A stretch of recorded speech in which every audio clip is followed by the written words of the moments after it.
तर नमस्कार मित्रांनो, स्वागत आहे आपल्या यूट्यूब चॅनलवर. आणि आपल्या चॅनलवर नवीन असाल तर आपल्या चॅनलला सबस्क्राईब करायला विसरू नका, जेणेकरून नवीनच नवीन माहिती तुमच्यापर्यंत लवकरात लवकर पोहोचेल. तर आपण आज पाहणार आहोत महाराष्ट्र लोकसेवा आयोग आणि पुणे विद्यापीठ यांच्या दोन परीक्षा या एकाच तारखेला होणार आहेत. त्याच्यामुळे आता परतच महाराष्ट्र लोकसेवा आयोगाची गट क परीक्षेची तारीख बदलते की काय, तर ते आपण या व्हिडिओमध्ये पाहणार आहोत.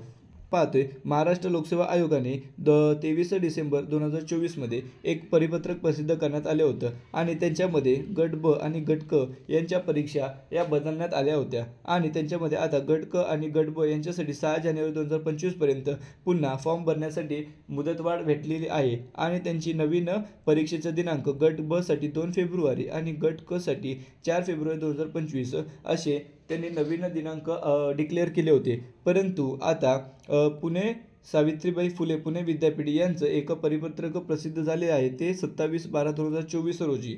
तर त्यांच्यामध्ये असं आहे की त्या परिपत्रकाद्वारे त्यांनी कळवण्यात आलं आहे की 40व्या सेटची पूर्वपरीक्षा ही पारंपरिक पद्धतीनेच OMR बेस पद्धतीने 4 मे 2025 रोजी आयोजित केली आहे.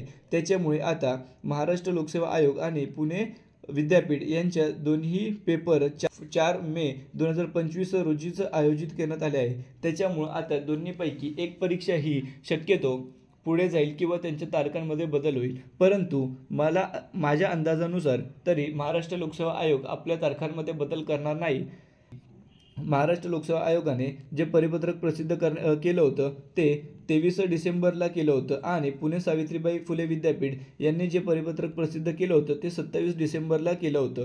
त्याच्यामुळं शक्यतो पुणे विद्यापीठ आपल्या तारखांमध्ये बदल करतील.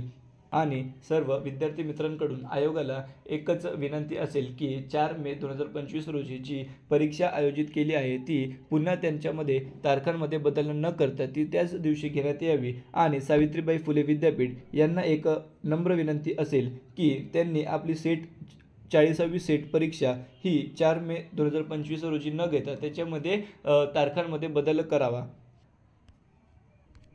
मित्रांनो, व्हिडिओ आवडला असेल तर लाईक, शेअर आणि सबस्क्राईब करायला विसरू नका. धन्यवाद.